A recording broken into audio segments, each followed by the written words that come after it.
Sign it, Matilda. Sebastian Hunt's voice cracked through the penthouse like glass shattering on tile.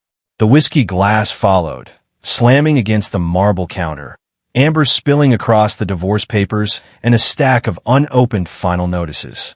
Matilda Robert didn't move. She stood barefoot in the glow of the dying Miami skyline, her reflection caught between the dark window and the man who once promised her forever. Welcome back. How are you all doing?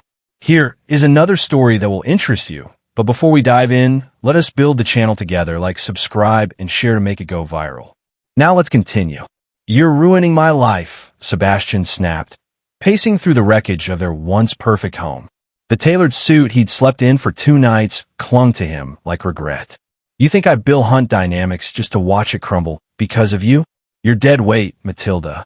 You always have been.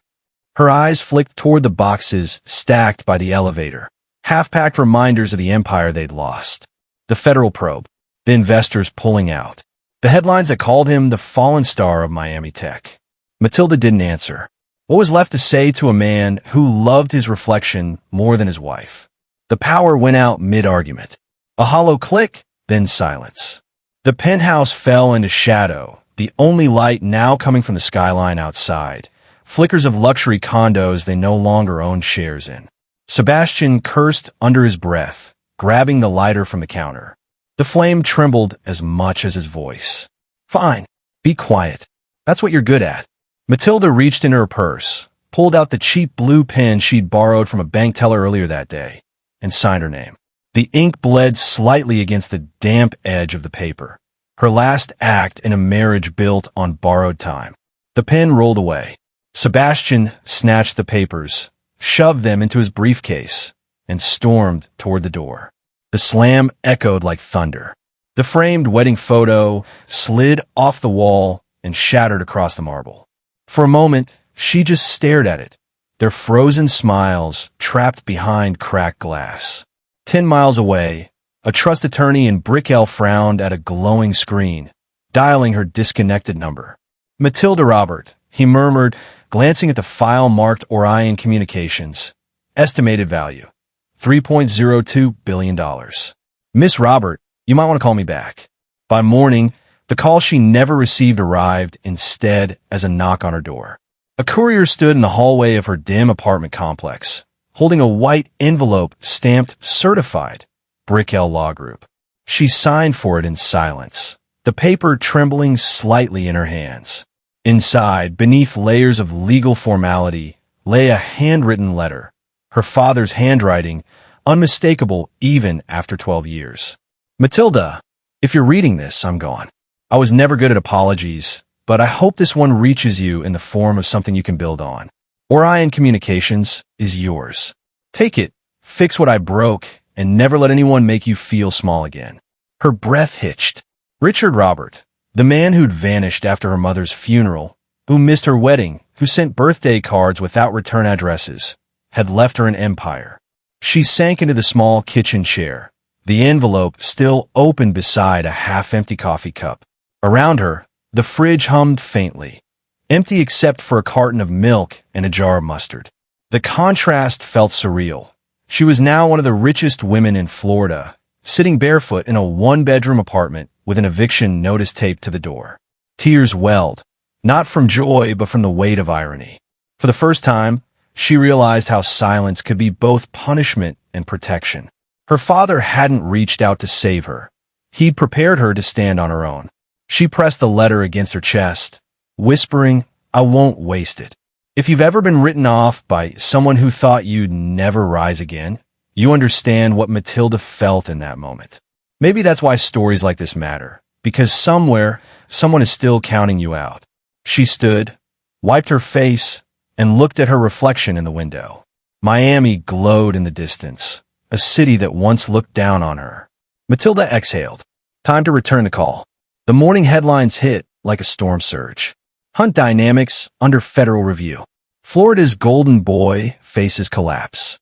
Cable anchors dissected every decision Sebastian Hunt had ever made, playing slow-motion footage of him stepping out of court, jaw clenched, sunglasses hiding exhaustion.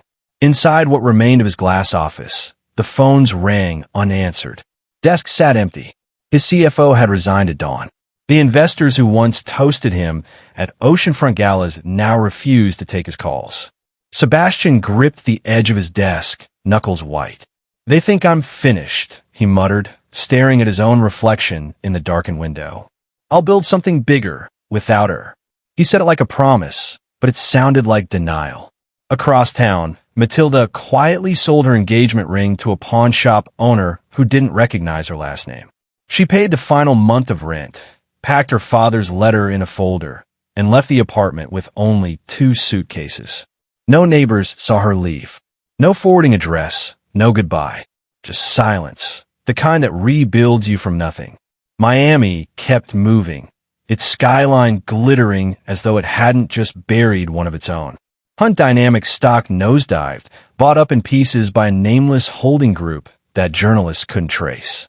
At night, Sebastian poured himself another drink, watching the stock ticker flash red. Just a dip, he told himself. It's just a dip. But in another part of the city, an email notification blinked to life on a secured laptop.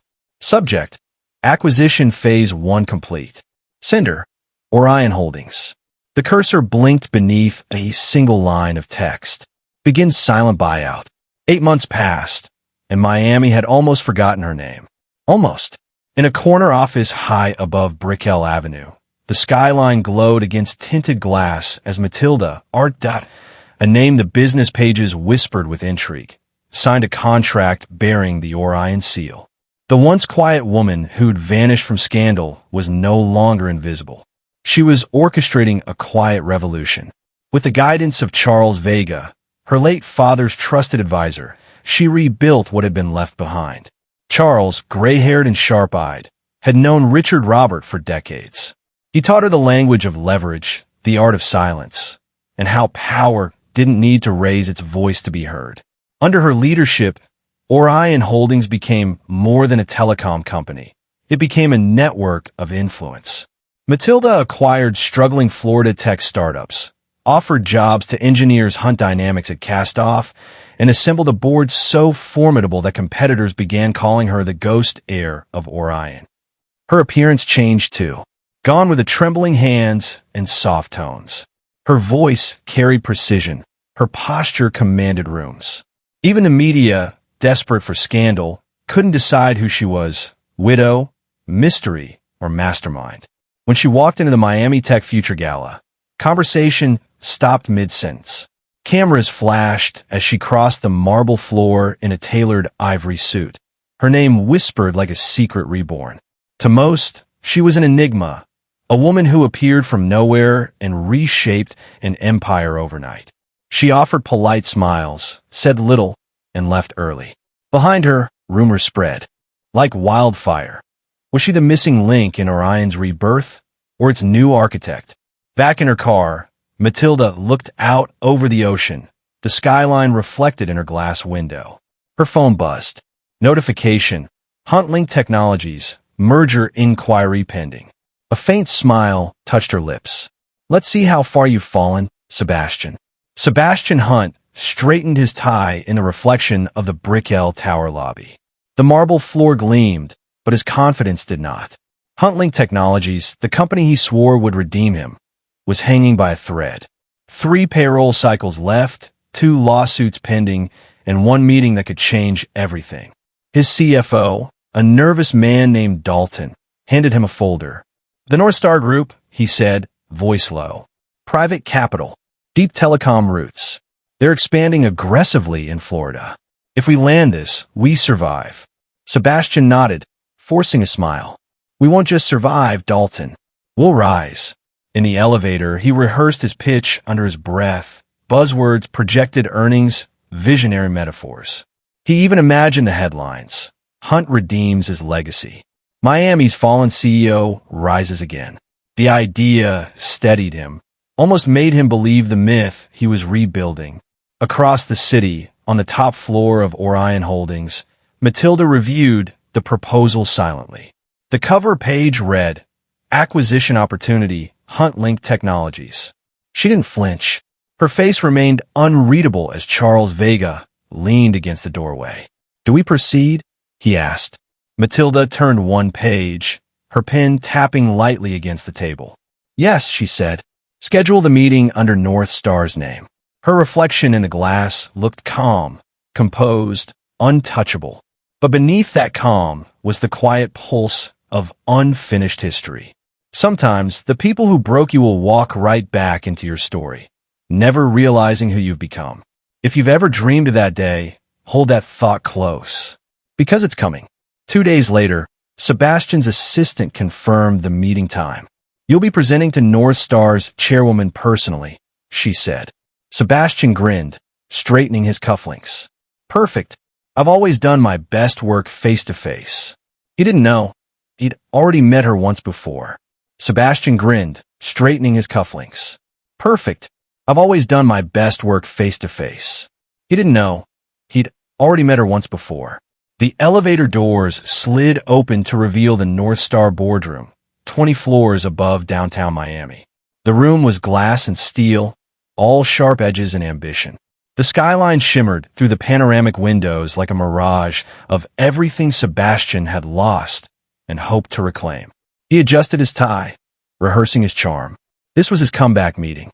The investor behind North Star was a ghost in the industry, private, powerful, unreachable. Until today. Then, the chair at the head of the table turned. She wore white.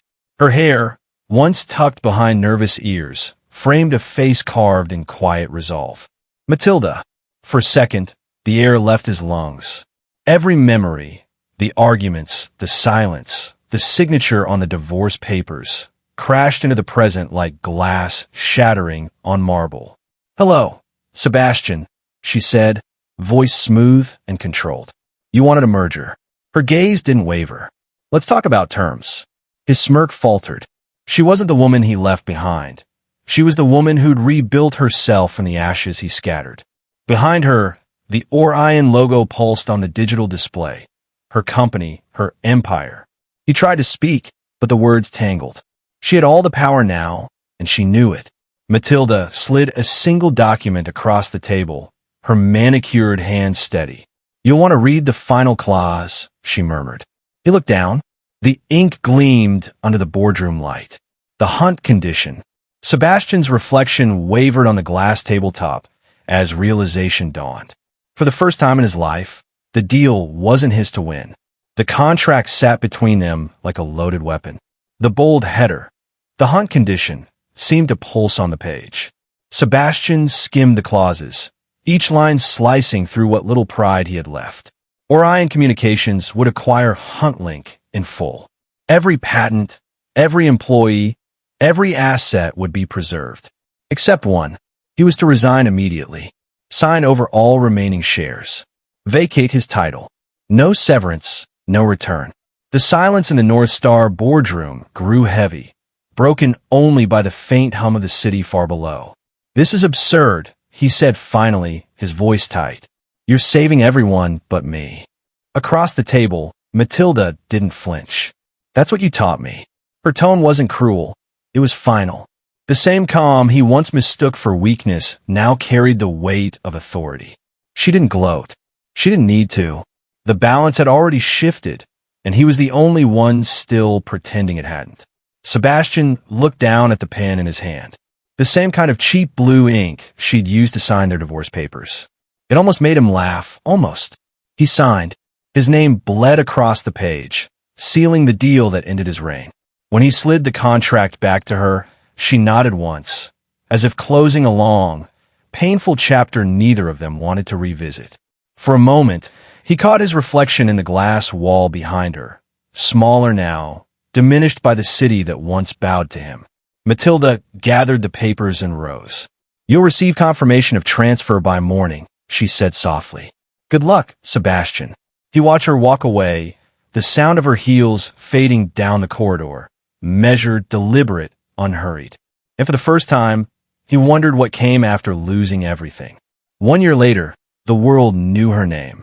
Matilda Robert, CEO of Orion Communications, appeared on the cover of Forbes beneath the headline, "The Woman Who Rewired America's Future." Under her leadership, Orion's network had expanded across Florida's forgotten towns, installing broadband in rural schools, hospitals, and community centers. What had begun as quiet rebuilding had become a national movement. She didn't just restore a company. She redefined what power looked like. At the Miami Innovation Summit, the stage lights glowed against her ivory suit. The room was filled with leaders, investors, and cameras, but she spoke with the same calm grace she'd held in that boardroom a year ago. Resilience, she said, her voice carrying across the auditorium, isn't about rising when you're ready. It's about standing when you're broken and deciding that the story isn't over yet. The audience erupted in applause. 50 miles north, in a dim Orlando bar, a television played her speech on mute. Sebastian sat hunched over a glass of bourbon he couldn't afford. The reflection of her face flickered in the screen before him, distant, radiant, untouchable. He barely recognized the woman who once waited up for him through nights of broken deals and empty promises. A flash of memory hit. Her at the kitchen counter, signing those divorce papers with a trembling hand. Then another, her steady eyes in the boardroom, watching him sign his own end. Now, her voice, clear, composed, filled the bar through the speakers as the sound returned. Real success, she said, isn't measured by what you gain, but by who you become when everything's taken away. The screen faded to black. Sebastian didn't look away. For the first time, he wondered if their story was truly finished. Winter came to Miami like a whispered apology, cold, fleeting, and impossible to ignore. Frost clung to the edges of Biscayne Bay, and from the top floor of the Orion Tower, Matilda watched the city shimmer beneath the rare hush of December. Her assistant entered quietly. "Ms. Robert, Huntlink's final assets have been liquidated. Shall I close the file?" Matilda didn't turn from the window. Her reflection looked back at her, composed, resolute, untouchable. "Yes," she said softly. "Close it." Outside, the world moved on. Down on the street, Sebastian Hunt walked past the tower, coat collar up against the wind, a worn briefcase clutched tight. Inside were rejection letters, some polite, most not. The man who once signed billion-dollar contracts now counted change for bus fare. He paused beneath the Orion logo glowing in gold above him. For a moment, he lifted his gaze and saw her silhouette, still, poised, and framed against the window's light. He expected anger, maybe pity, but there was only distance. She turned away. The office lights dimmed. He stood there, breath fogging in the cold air, realizing she'd never been his anchor. She was the current, the force that had always moved him forward, even when he fought against it. Somewhere deep inside, shame gave way to something quieter, respect. If you've ever been underestimated, the narrator's voice seemed to whisper through the snowfall. If someone once told you that you were the reason they failed, remember this story. The best revenge isn't proving them wrong. It's becoming everything they said you couldn't be. Snow drifted across the bay, dissolving on the pavement like endings do. He divorced her at their lowest moment, believing she was his downfall. But she became the signal that erased his name from history. If this story resonates with you, I think you should subscribe to get more of it, like and share so that the video will go viral. Thank you.